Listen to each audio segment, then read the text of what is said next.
Abdul Hamid's story is the human centerpiece of Asal Uttar because it brings the scale of armored warfare down to one soldier, one weapon, and a set of decisions made under extreme danger. Company Quartermaster Havildar Abdul Hamid served with 4 grenadiers, an Indian infantry battalion holding part of the defensive zone near Asal Uttar. He became famous for engaging Pakistani tanks with a recoilless rifle mounted on a jeep, a weapon far smaller and more fragile than the Pattons moving through the battlefield. His actions became legendary in India, and he was posthumously awarded the Param Veer Chakra, India's highest military decoration for valor. But the value of his story is not only heroic memory, it is tactical reality. If you would like to move beyond the podcast, you can see my available books at militaryauthor.me. And at trackpads.com, you will find magazines and galleries with hundreds of thousands of photos and videos to explore. A recoilless rifle was not a tank in miniature. It was an anti-tank weapon designed to fire a powerful round without the heavy recoil that would normally require a much larger gun carriage. Mounting such a weapon on a jeep gave mobility, but it did not give protection. The crew could move, hide, fire, and shift position, but they were exposed to machine gun fire, shell fragments, artillery, and tank guns. Against a heavy tank, the weapon demanded nerve and tactical skill. The crew had to get into a useful position, wait until the target presented a vulnerable aspect, fire accurately, and then move before the enemy identified the source.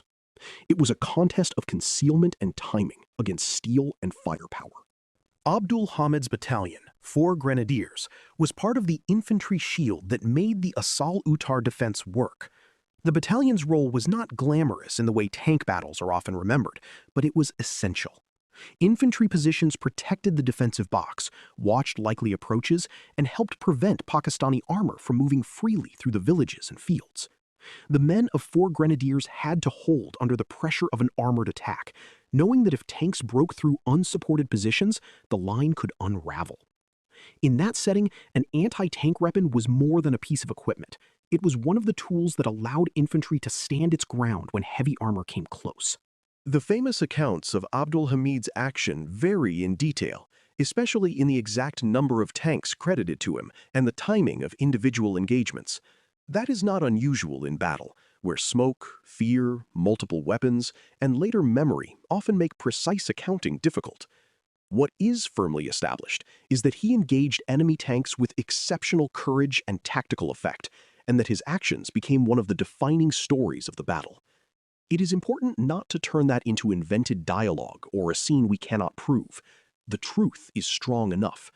A lightly protected jeep-mounted weapon, used by a determined soldier in the right terrain, could threaten tanks that seemed far more powerful in ordinary comparison. The terrain made his weapon more dangerous than it would have been in open ground. Around Asal Uttar, sugarcane, village edges, trees, and broken lines of sight gave anti-tank teams places to hide. Flooded or soft areas and mines slowed armored movement and made tanks more predictable. A Patton moving fast across open country would be very difficult for a small anti-tank team to handle. A Patton slowed, turning, exposed from the flank, or separated from infantry support, presented a different problem. Abdul Hamid's courage mattered because he took advantage of those moments. The battlefield had been shaped by engineers and commanders, but it still required individuals to act when the opportunity appeared. This is where his story fits the broader teaching purpose of Asal Uttar. The battle was not won by one man alone, and saying so would distort the combined arms truth. But combined arms does not erase individual action. It creates the conditions in which individual action can matter. Mines and flooding helped slow the tanks. Infantry held the ground. Artillery and Indian armor disrupted the attack. Within that system, Abdul Hamid's anti-tank work struck at vulnerable moments and strengthened the defense. The relationship between system and soldier is essential. Armies create plans, but plans become real only through people who fire the weapon, hold the position, carry the ammunition, repair the vehicle, or stay at the observation post under fire. The jeep-mounted recoilless rifle also shows how anti-tank defense had changed by the mid-20th century. Early tanks in the First World War were vulnerable to artillery, mechanical failure, and close assault, but by 1965, armored vehicles were far more capable. At the same time, infantry anti-tank weapons had also evolved. A foot soldier or small vehicle crew could possess a weapon that, used correctly, could destroy or disable a tank. This did not make infantry invincible, and it did not make tanks obsolete. It made close coordination more important. Tanks needed infantry to clear suspected anti-tank teams, artillery to suppress them, and reconnaissance to detect where they might be waiting. Separated tanks could become vulnerable to men they might otherwise have overawed. Abdul Hamid's actions are often remembered as a David and Goliath story, but that phrase can be misleading if it reduces the battle to legend alone. He was not defeating armor through symbolism. He was exploiting a real tactical vulnerability in a real defensive battle. The Pattons were dangerous machines, but they were not invulnerable. In the Asal-Uttar environment, where movement was slowed and visibility restricted, small anti-tank teams could have moments of extraordinary leverage. The courage lay not in ignoring danger, but in staying close enough to use the weapon effectively despite danger. That distinction matters. Real battlefield courage is not theatrical fearlessness. It is disciplined action, while fear has every reason to exist. The psychological effect of such anti-tank action could be powerful. Tank crews advancing through a defended zone already had to worry about mines, wet ground, artillery, Indian tanks, and uncertain routes. When vehicles were knocked out by hidden anti-tank weapons, the sense of being surrounded by unseen danger deepened. Commanders had to wonder whether every field edge concealed another gun. Crews might hesitate before moving past crops or village corners. Supporting infantry might move more cautiously.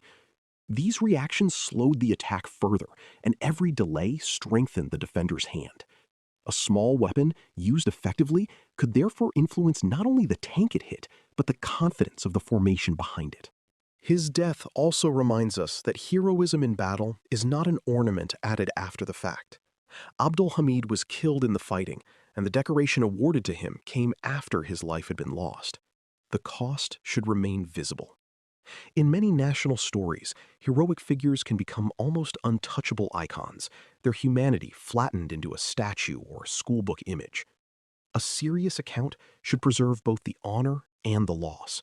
He was a soldier doing a specific job in a specific defensive system, and that job placed him in lethal danger. The meaning of his courage comes partly from the fact that it was not safe, not abstract, and not separate from the suffering of the battlefield around him. The legend of Abdul Hamid grew because his actions met a deep need in the memory of the battle. Asal-Uttar produced images of destroyed Pattons and stories of a technologically stronger thrust being stopped by preparation and nerve. Abdul Hamid personified that larger story. He represented the infantryman facing armor, the smaller weapon defeating the larger machine, and the defender using ground and timing against apparent superiority. Yet the legend remained rooted in tactical truth. The battle really did create moments where separated or slowed tanks became vulnerable. Anti-tank weapons really did matter. Individual courage really did help hold the defensive box.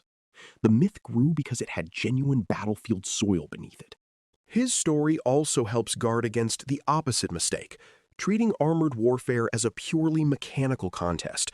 Tanks, guns, radios, and engines matter, but machines are used by people under stress. A tank can be poorly supported. A gunner can wait for the right shot.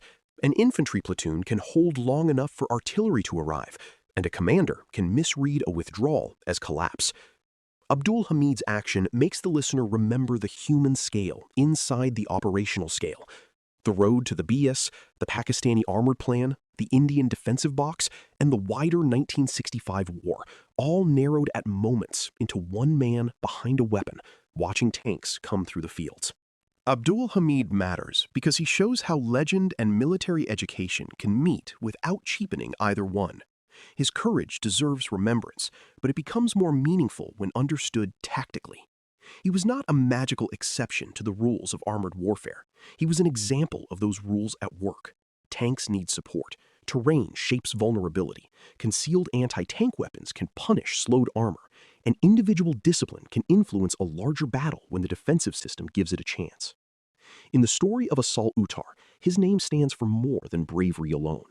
It stands for the moment when a powerful armored thrust discovered that in close country, against prepared defenders, even the strongest machines could be stopped by human nerve joined to battlefield intelligence.